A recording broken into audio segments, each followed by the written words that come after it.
नमस्कार साथियों, ई एजुकेशन के इस ऑनलाइन प्लेटफॉर्म पर आपका स्वागत है। आज हम प्रतियोगिता सारांश जो कि ट्यूटोरिया ट्यूटोरियल द्वारा प्रकाशित की जाती है,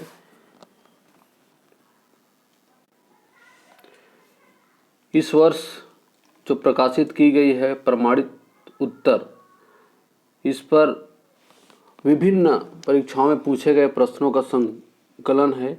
इस पर हम अध्ययन करेंगे जो कि विभिन्न परीक्षाओं में अक्सर पूछी जाती है और हमारे लिए बहुत ही महत्वपूर्ण है। तो आइए हम इस टॉपिक पर चर्चा करेंगे।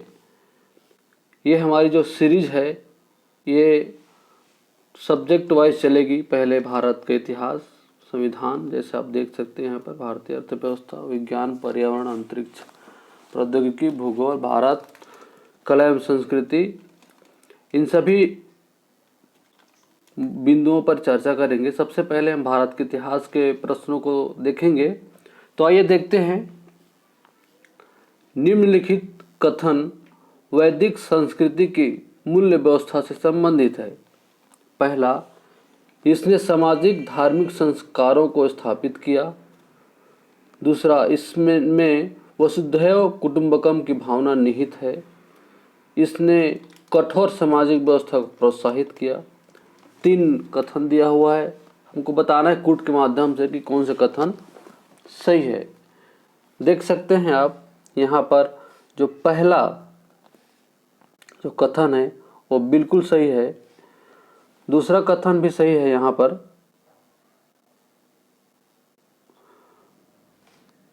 दूसरा कथन वो भी बिल्कुल सही है। यहाँ पर देख सकते हैं हम, वसुधैव कुटुंबकम की भावना निहित है। तीसरा कथन कठोर सामाजिक व्यवस्था को प्रोत्साहित करता है। ये कथन गलत है, कठोर सामाजिक व्यवस्था को प्रोत्साहित नहीं किया है। इसलिए हमारा उत्तर हो जाएगा 1 और 2, अर्थात बी हमारा उत्तर। अगला प्रश्न, सत्यमेव जयते किस उपनिषद की युक्ति है? सत्यमेव जयते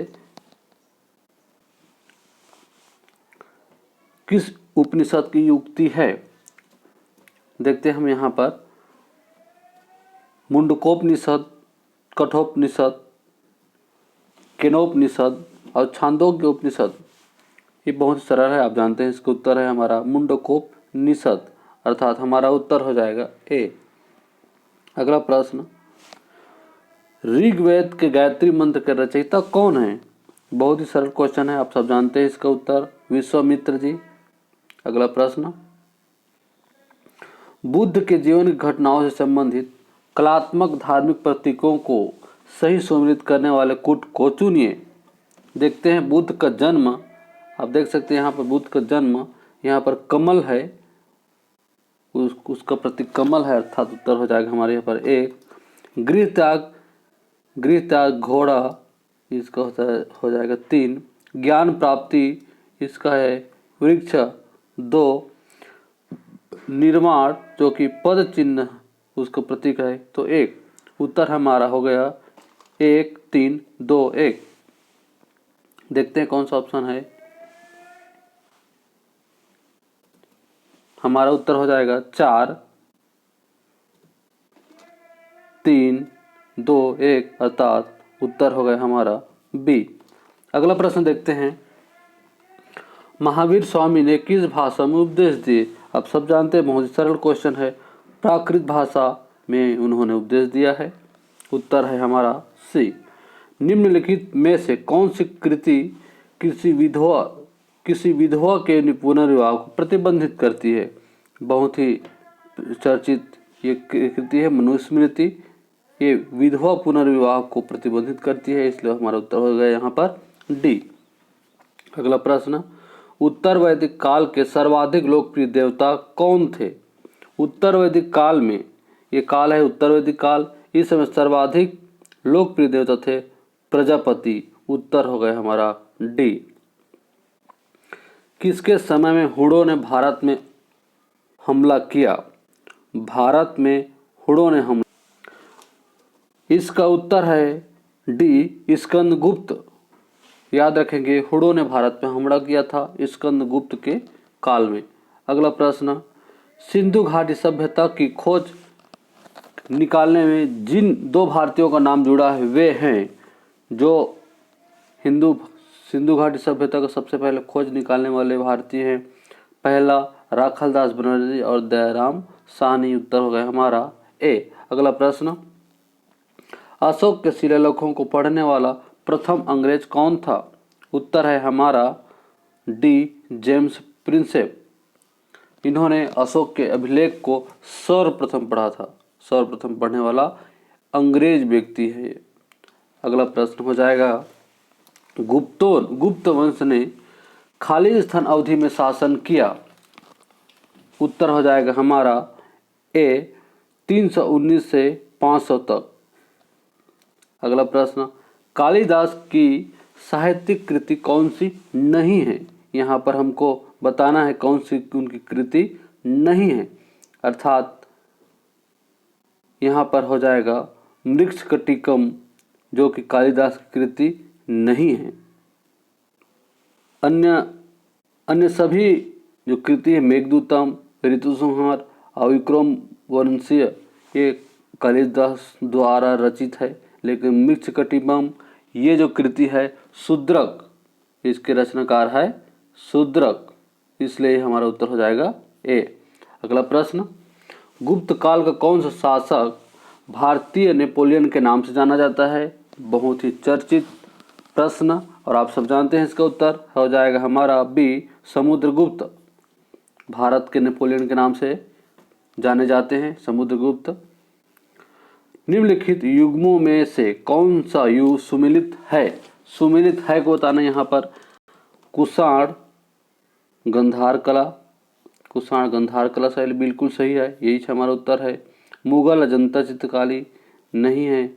मराठा पहाड़ी शैली नहीं है। सिंधु घाटी सभ्यता चित्रित भूषण धूषाण नहीं है, हमारा पहला उत्तर है ए। अगला प्रश्न, निम्नलिखित कथनों को ध्यानपूर्वक पढ़िए। गुप्त सम्राट स्वयं के लिए दैवी अधिकारों का दावा करते थे। दूसरा, उनका प्रशासन नितांत केंद्रीकृत था। तीसरा, उन्होंने भूमि दान की परंपरा को विस्तारित किया। तो इसका उत्तर हो जाएगा हमारा एक सही है, 2 गलत है और तीसरा भी हमारा सही है, इसलिए हमारा उत्तर हो जाएगा 1 और 3, अर्थात सी हमारा ऑप्शन सही है। अगला प्रश्न देखेंगे, निम्नलिखित मगध राजवंशों का कालक्रमानुसार व्यवस्थित कीजिए। मगध के जो राजवंश है उनको हमको क्या करना है? व्यवस्थित करना है उनके कालक्रम के अनुसार। तो पहला आ जाता है हमारा हर्यक राजवंश अर्थात 4। दूसरा हमारा हो जाएगा नंद वंश 1। तीसरा हो जाएगा मौर्य वंश 3 और चौथा हो जाएगा सुंग वंश अर्थात 2। 4 1 3 2, 4 1 3 2, अच्छा उत्तर हो जाएगा हमारा बी। अगला प्रश्न है, सूची 1 राजवंश एवं सूची 2 राजधानी को मिलाइए। ऐसे क्वेश्चन कूट के क्वेश्चन आजकल बहुत ही आ रहे हैं, इसलिए ऐसे प्रश्नों पर ध्यान देंगे। हमें मिलाना है प्रतिहार। प्रतिहार किस राजवंश से संबंधित है उसको हम उनके राजधानी को मिलाना है। प्रतिहार का हो जाएगा हमारा कन्नौज अर्थात ये हो जाएगा हमारा 1। और चोल का तंजौर अर्थात 2, ये चोल से संबंधित है। परमार का हो जाएगा हमारा धार और सोलंकी का अहिलवाड़ा अर्थात उत्तर हो जाएगा हमारा ये 2, ये 3 और अहिलवाड़ा हो जाएगा 4 अर्थात 2 4। यहाँ पर हमारा उत्तर है डी, देख सकते हैं आप लोग, ये हमारा उत्तर। अगला प्रश्न, ऋग्वेद में खाली स्थान ऋचाएँ हैं। बहुत ही सरल उत्तर है हमारा ए, 1028 ऋचाएँ है। मौखरी शासकों की राजधानी थी।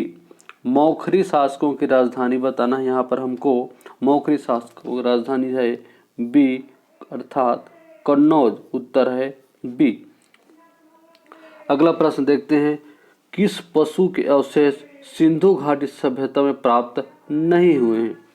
देखते हैं कौन कौन सा है और कौन कौन सा प्राप्त नहीं है। बाघ का ये प्राप्त हुए हैं, गेंडा ये भी प्राप्त हुए हैं, सांड ये भी हैं, हाथी इनका भी प्राप्त हुआ है, अर्थात इनमें से कोई नहीं हमारा उत्तर हो जाएगा क्योंकि सारे प्राप्त हुए हैं।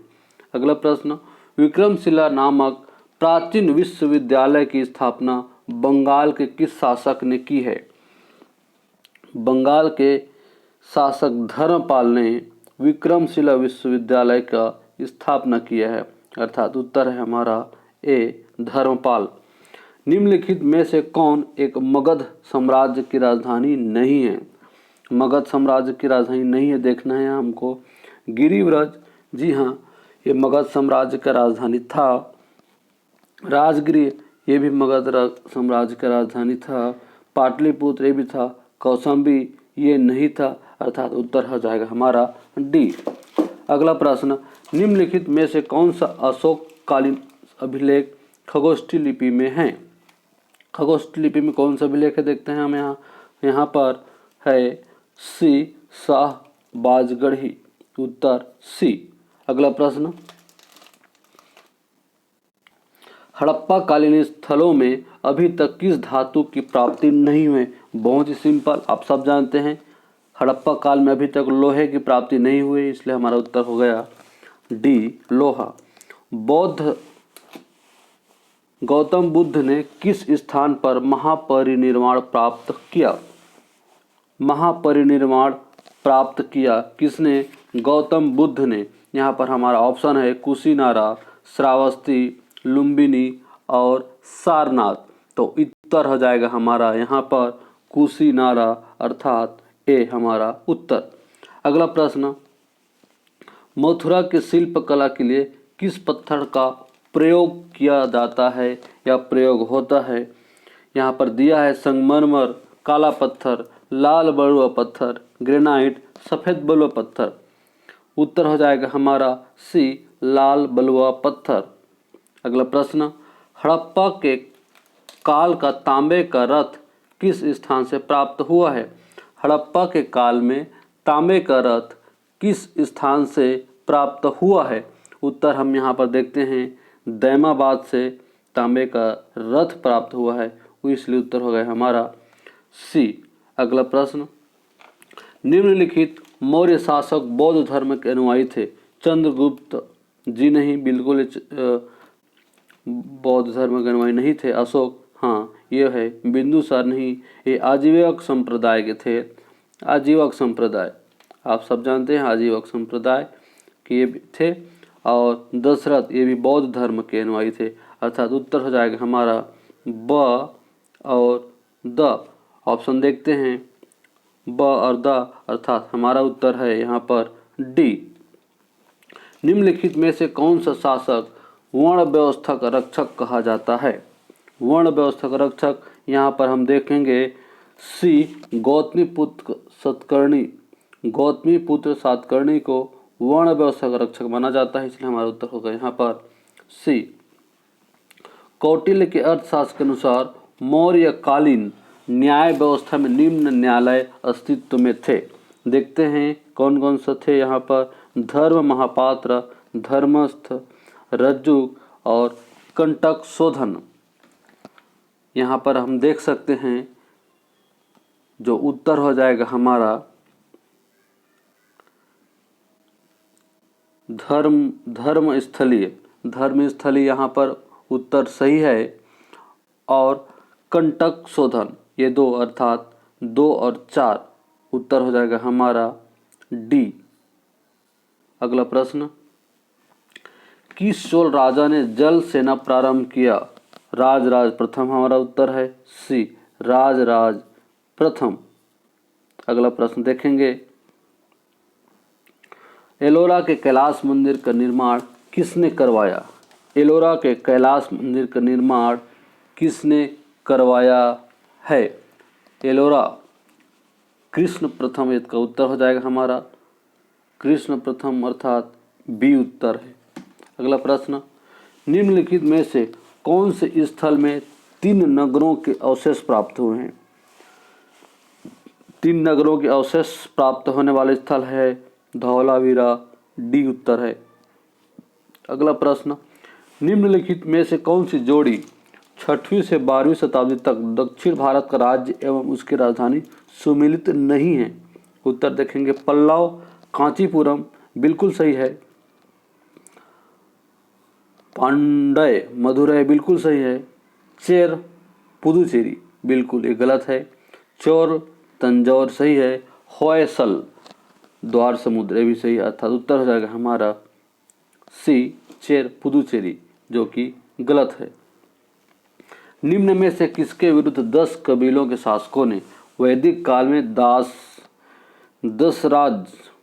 दस राज युद्ध लड़ा था?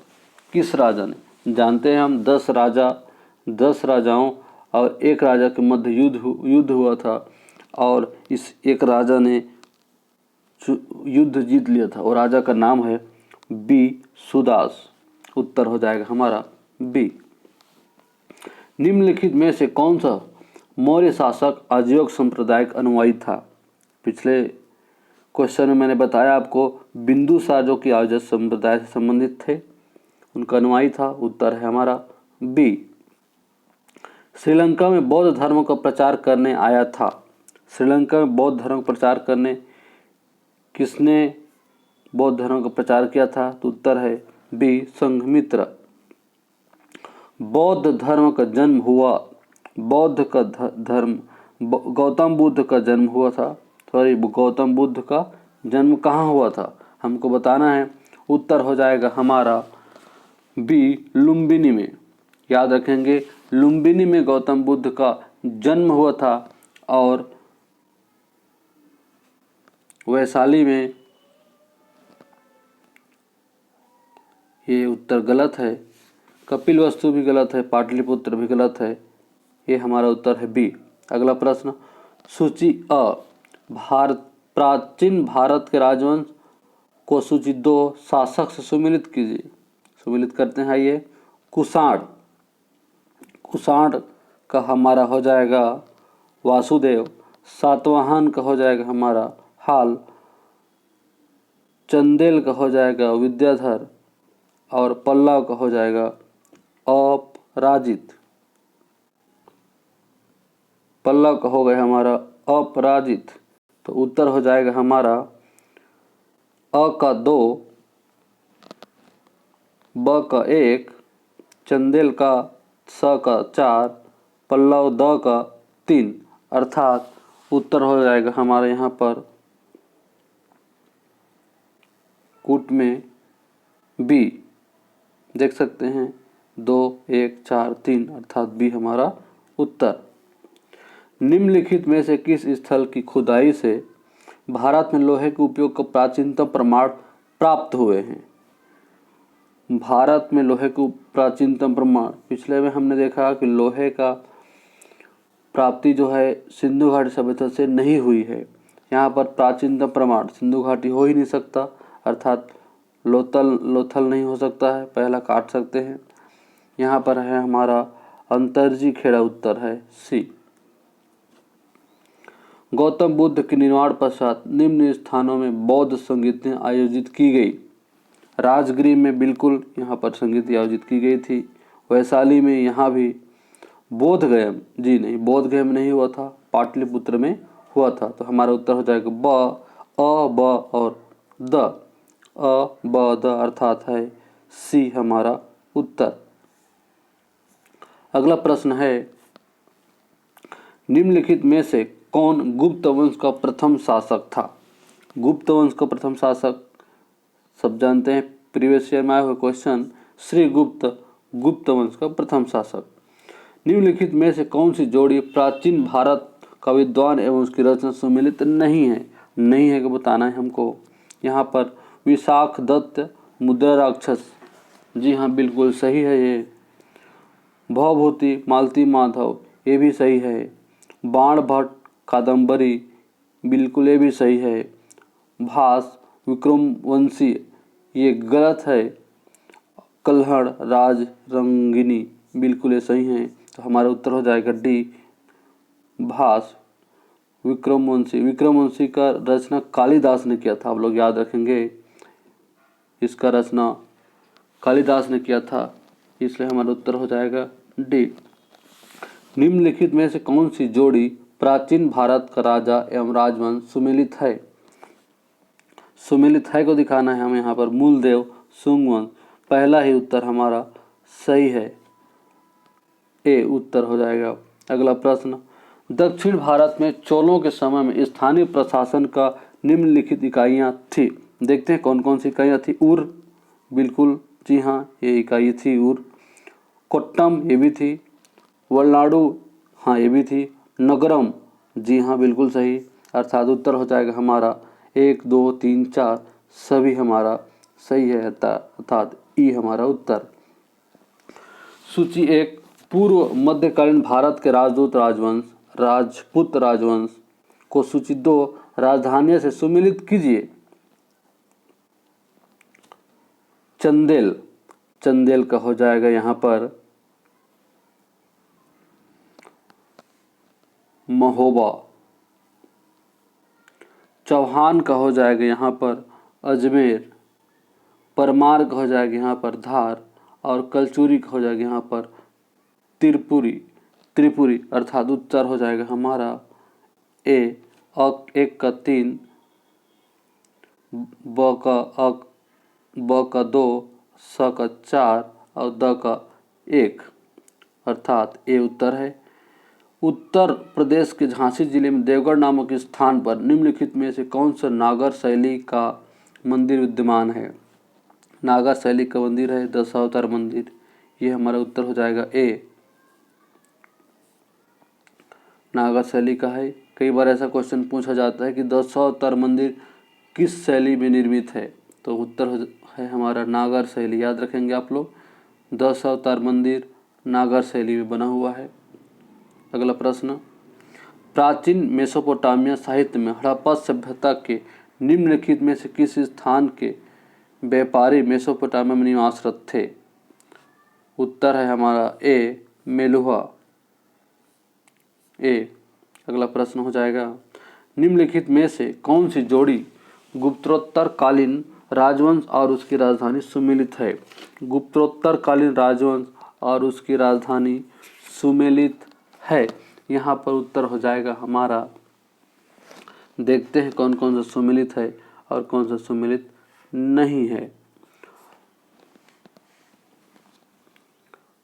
औलिकर वंश उज्जैन, ये जो है गलत है। मोखरी वंश कन्नौज, ये सही है। पुष्यभूति वंश गलत है, पल्लवी नहीं है। पल्लव वंश नहीं है। पांड्य वंश नहीं है, इसलिए उत्तर हो गया हमारा बी मोखरी वंश कन्नौज सही सुमेलित है। अगला प्रश्न देखते हैं हम, उत्तर वैदिक काल में निम्नलिखित में से किन देवताओं को ख्याति प्राप्त थी? किन देवताओं को ख्याति प्राप्त थी? देखते हैं, प्रजापति जी हाँ इनको तो था। रुद्र इनको भी था। इंद्र नहीं, ये नहीं था। विष्णु ये भी थे। तो हमारा उत्तर हो जाएगा 1 2 और 4। ऑप्शन नंबर है 1 2 और 4 सी हमारा उत्तर। दोस्तों आज हमने 50 प्रश्नों का अध्ययन किया है। आने वाले समय में इसी कड़ी में आगे के प्रश्नों का अध्ययन करेंगे। और आप जानते हैं कि ऑब्जेक्टिव प्रश्न हमारे ऑब्जेक्टिव से संबंधित परीक्षाओं के लिए कितना महत्वपूर्ण है, इसलिए आप हमारे साथ बने रहें और इस चैनल को सब्सक्राइब कर लें ताकि आपको नोटिफिकेशन पहुंच जाए और इसका लाभ आप उठा सकें। धन्यवाद।